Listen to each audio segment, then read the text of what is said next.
Assalamu alaikum and a very good day to all of you.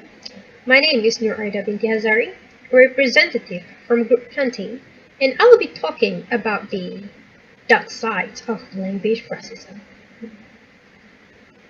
So today, my group members and I are here with only one purpose, and that is to disrupt language racism. Before I continue, what is racism actually?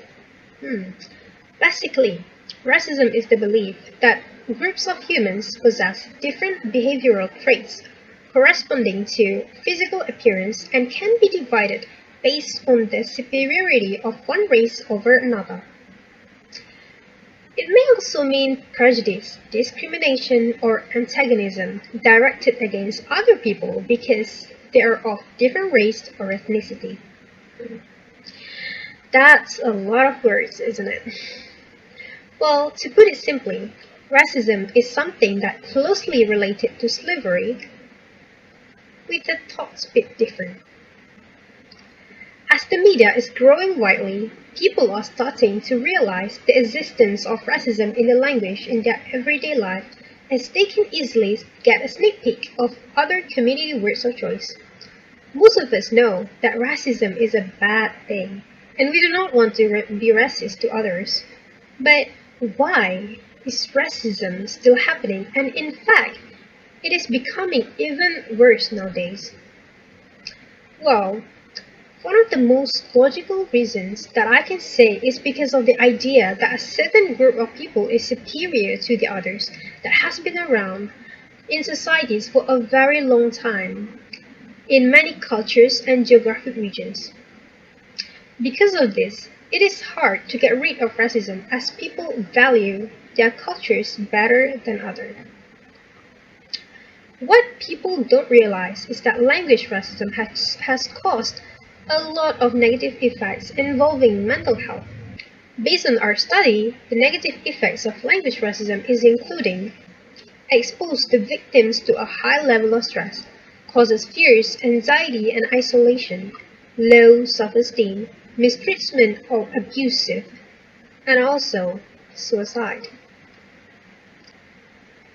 This issue must be resolved as soon as possible so that no more people will become the victim of language racism.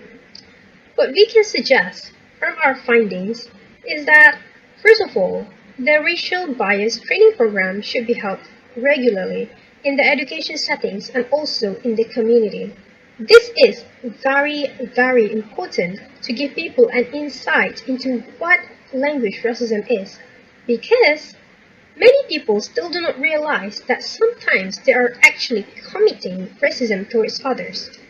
Next, people also should learn about other cultures and their uniqueness so that people will have a better understanding of other ethnicities and negative stereotypes or perceptions can be prevented.